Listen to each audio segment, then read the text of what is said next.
Imagine cutting through 3 feet of solid ice, descending 443 feet into an underwater maze so narrow you can barely fit through, and then realizing your only way out is blocked by the body of your best friend. This is the story of 5 expert divers who thought they'd planned for everything. They were wrong, and by the end of this dive, only 3 would see daylight again.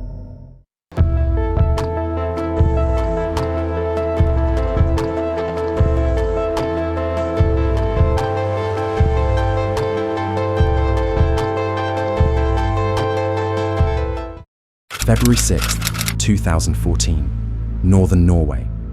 The temperature is -3 Celsius and most people are staying inside. But not these 5 Finnish men. Meet Kai Kankkonen, a diver haunted by tragedy. Just months before, he'd watched 2 friends die in separate diving accidents. He'd sworn off cave diving forever, but some addictions are too strong to break. Then there's Patrick Grönqvist, Jari Huotarinen, Vesa Rantanen, and Jari Yu. All of them certified technical divers. All of them experienced. All of them about to face their worst nightmare. Their target was the Plura cave system, one of Northern Europe's most dangerous underwater labyrinths. Over 400 feet deep, with passages so narrow they force you to remove your equipment just to squeeze through. But here's what makes this story truly terrifying. These weren't reckless amateurs. They were experts. They'd done this exact dive before. They had backup equipment, backup plans, backup for their backups. So what went wrong? The plan seemed foolproof. Split into 2 teams, enter through one cave entrance, traverse the entire system underwater, and exit through another entrance over a mile away. Team 1, Patrick and Jari Huotarinen, would go first. Team 2, Kai, Vesa, and Jari Yu would follow 2 hours later. They brought everything: closed-circuit rebreathers that could keep them underwater for hours, underwater scooters to conserve energy, backup breathing systems, emergency gas supplies.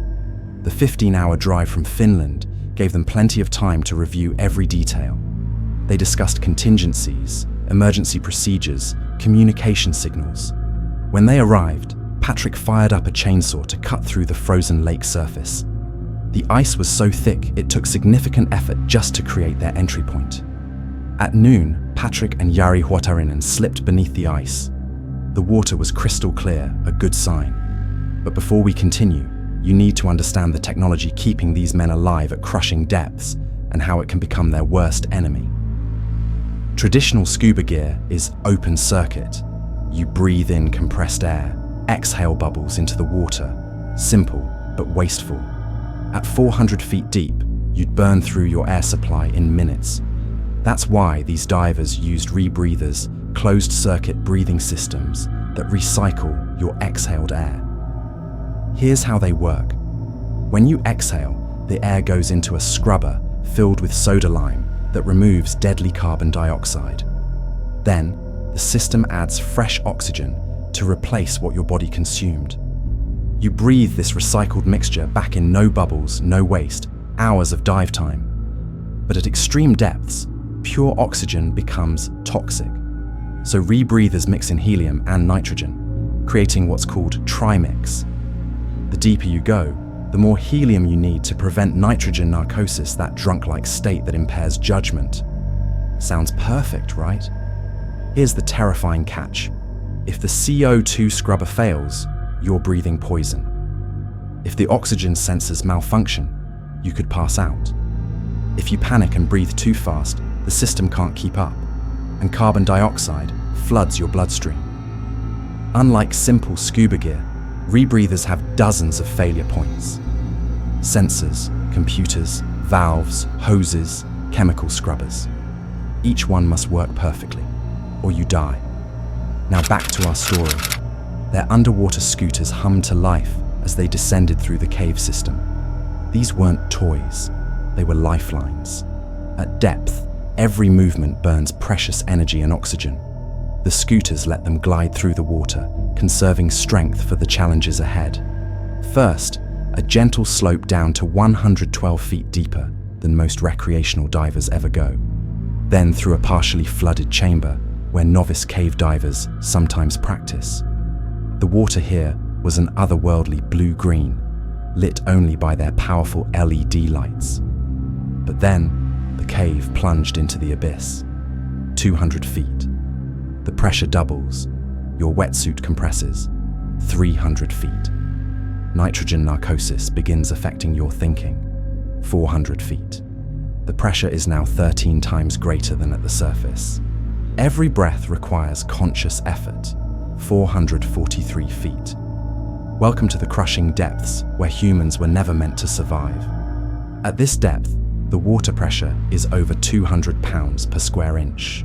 If their dry suits tore, the freezing water would flood in with the force of a fire hose. The cold would incapacitate them in seconds. But pressure isn't the only killer. At 400 feet, the physics of breathing change completely. The dense air requires more effort to move in and out of your lungs. Your body works harder, consuming oxygen faster, producing more carbon dioxide. Remember those rebreathers. At this depth, they're working at their absolute limits. The CO2 scrubbers are processing massive amounts of exhaled gas. The oxygen sensors are measuring precise percentages while fighting extreme pressure. One malfunction, and the diver has perhaps 30 seconds before losing consciousness. The passages became impossibly narrow, some barely 18 inches wide. Picture trying to navigate through an underwater tunnel the size of a large sewer pipe, while wearing bulky equipment, unable to see more than a few feet ahead. In the narrowest sections, they had to remove their scooters, push them ahead, then remove their bailout gas cylinders, push those through, then finally squeeze their bodies through the gap, all while maintaining perfect buoyancy control and managing their complex breathing systems. Side tunnels branched off in every direction, a three-dimensional maze that could confuse even experienced divers. Wrong turn here, and you could swim into a dead end with no room to turn around. Or worse, into passages that go even deeper, eating up your precious gas supplies. That's why they followed a thin nylon rope called a guideline, their lifeline to the surface. But even this safety measure had dangers. Fins could tangle in the line, equipment could snag. In zero visibility, the line could lead you into false passages. Finally, after over 500 meters of underwater travel, they reached the deepest point, 443 feet below the surface. The journey to this point had taken them through what's essentially an underwater mountain, following passages carved by water over millions of years. Here, Patrick had installed a circular marker plate during a previous dive. 2 arrows pointing in opposite directions. One way led back to where they entered over 500 meters of underwater maze. The other led to their exit, another 330 meters through equally challenging passages. At this crushing depth, with their rebreathers working at maximum capacity, it was time to practice switching to their backup breathing systems. This wasn't paranoia, it was survival protocol. If their primary rebreather failed here, they needed to be able to switch to backup systems instantly, without thinking, without hesitation. Hari began the drill, switching from his primary rebreather to his bailout gas supply. The routine was simple. Close the loop, switch to open circuit, breathe normally, then switch back. But at 443 feet underwater, in a passage barely wide enough for their bodies, surrounded by crushing pressure and freezing water, even simple routines can become death traps. That's when everything went wrong. As they began their ascent, Patrick went first through a narrow passage that made a sharp 90-degree turn. When he looked back for Jari, the light from his headlamp was gone. Then he saw it. Jari's light, moving frantically up and down, the universal signal for a diver in distress. Patrick raced back to find his friend trapped, his underwater scooter cord wedged between rocks. Simple problem, simple solution. But Jari was already panicking, and panic at 400 feet underwater is a death sentence. Jari began switching frantically between his breathing systems. Primary rebreather, backup system, primary, backup. His breathing became erratic, his movements desperate. Patrick tried to calm him, but it was too late. In his panic, Shari's regulator fell from his mouth. When Patrick tried to give him emergency air, Shari inhaled water instead. At 400 feet underwater, inhaling water is instantly fatal, but the nightmare was just beginning. Patrick checked his dive computer for the ascent time. It read 400 minutes, nearly 7 hours. Just minutes before, it had shown 120 minutes. Every minute spent at this depth added 10 minutes to his required decompression time. Worse yet, Shari's body was now blocking the only path forward. Patrick couldn't go back to warn the others. He couldn't stay with his friend. He had to make an impossible choice. He left Shari behind and began his lonely ascent, knowing that 3 more friends were heading straight into the same trap.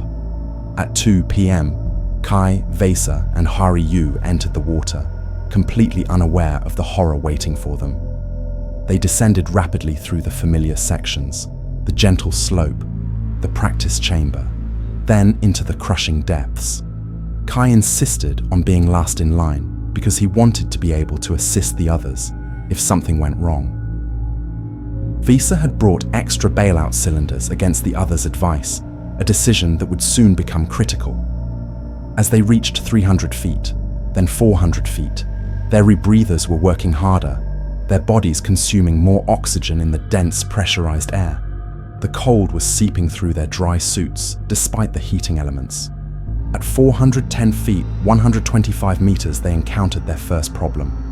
Vesa's extra cylinders were preventing him from moving through a particularly narrow section.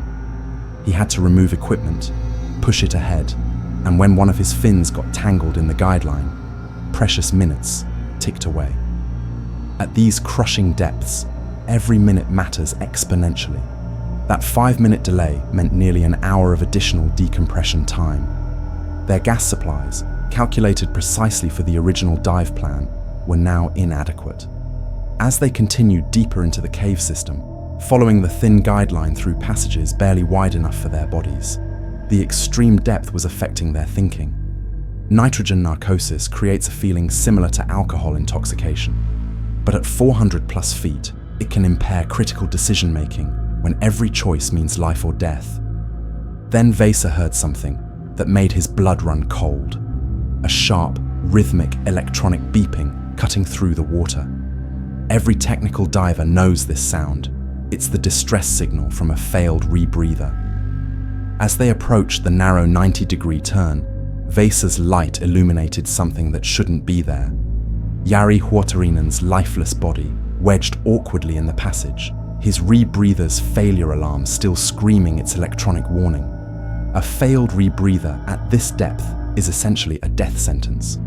When the CO2 scrubbing system fails, carbon dioxide floods the breathing loop.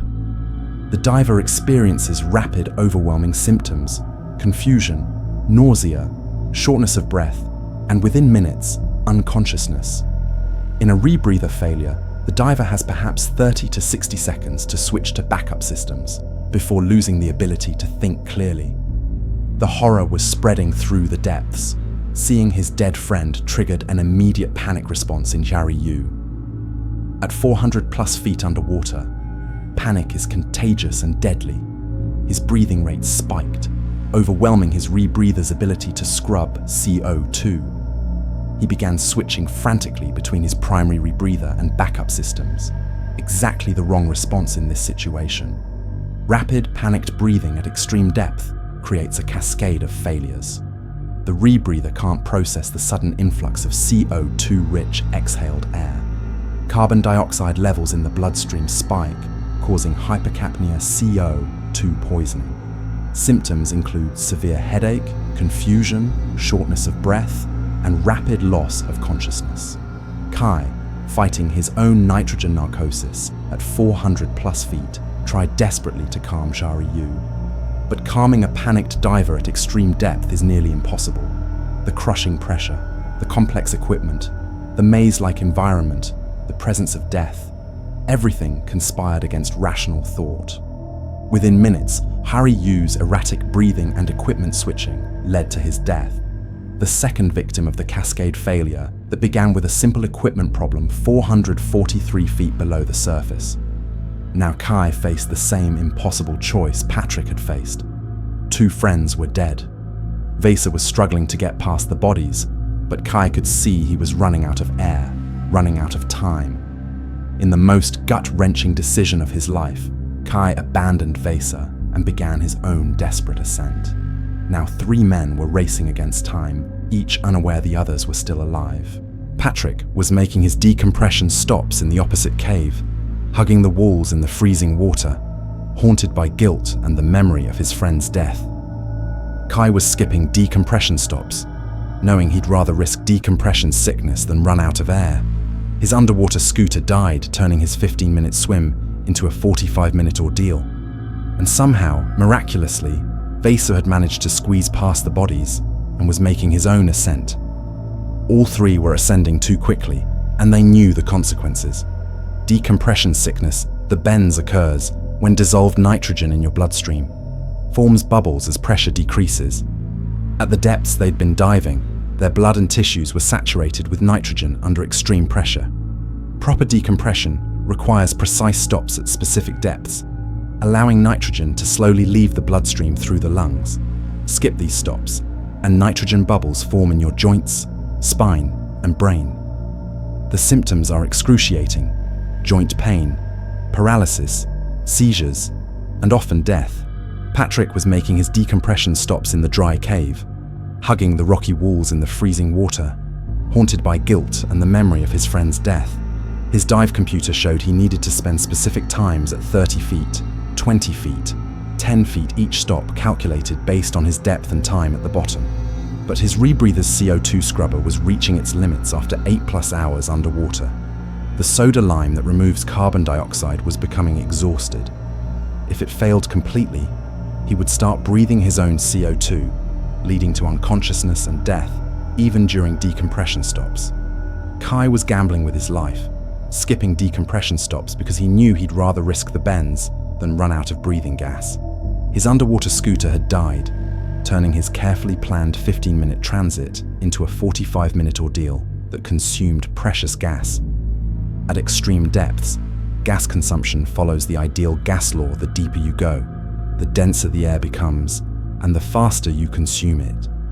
What should have been a 5-hour dive was now approaching 12 hours for some of the divers.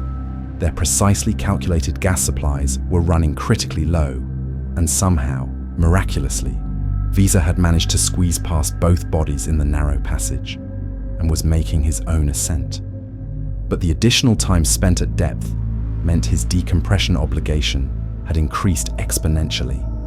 Every extra minute at 400+ feet added 10+ minutes of required decompression time. Then, like a miracle, he saw Vesa's headlamp emerging from the depths. Both men were alive, but barely. The pain of decompression sickness was already setting in. Meanwhile, Kai reached the original entrance to find the hole they'd cut in the ice had frozen over. In the pitch-black darkness, he frantically searched for the opening, his light reflecting off the ice above. Finally, he found it and broke through the thin layer of new ice. 11.5 hours underwater. He crawled out, certain his friends were all dead. Exhausted, he went to their van, turned on the engine, and collapsed on the floor. At the same time, Patrick and Vesa were calling authorities, certain Kai hadn't made it. Then, after 2 a.m., they saw lights in the van. All 3 survivors were reunited, but the horror was far from over. The news spread quickly. 2 Finnish nationals had died in one of Norway's most dangerous caves. The survivors were hospitalized, interrogated by police, and faced with an impossible reality. Vesa couldn't walk properly, his spinal cord damaged by decompression sickness. Kai suffered severe anxiety attacks. All 3 were traumatized by the decisions they'd been forced to make. Authorities hired British rescue divers to retrieve the bodies, but even they couldn't safely extract them from the narrow passages. Officials declared the cave off limits and decided to leave the bodies where they were, but the survivors couldn't accept that. In March, Patrick secretly organized a recovery mission. Against official orders, he and a team of volunteer divers entered the cave system and successfully retrieved both bodies. It was dangerous, illegal, and heartbreaking, but they couldn't leave their friends behind. Here's what makes this story even more incredible. Just months later, all 3 survivors were back in the water, planning new cave dives. The addiction was stronger than the trauma. So what can we learn from the Plura cave disaster? These weren't inexperienced divers making rookie mistakes. They were experts with the best equipment, thorough planning, and years of experience. But at 400 feet underwater, in passages barely wide enough for a human body, even the smallest problem can cascade into catastrophe. Panic spreads like wildfire, equipment fails, bodies become obstacles, and split-second decisions determine who lives and who dies. Jari Huotarinen and Jari Yu were experienced divers, loving family members, and skilled professionals. They didn't die because they were reckless. They died because cave diving at extreme depths is inherently dangerous, no matter how prepared you are. The 3 survivors carry the weight of that day with them always. The guilt of leaving friends behind, the trauma of impossible choices, the knowledge that in the depths of the earth, even expertise and preparation might not be enough. The Plura cave system remains open to divers today, but now you know the price some have paid to explore its depths. What would you have done in their situation? Let me know in the comments below. If you found this story gripping, don't forget to like, subscribe, and hit that notification bell for more deep dive documentaries into the world's most mysterious and dangerous places. And let us know in the comments if you need any story like this to cover. We are happy to do the research and unlocking those stories for you. Until next time, stay curious and stay safe.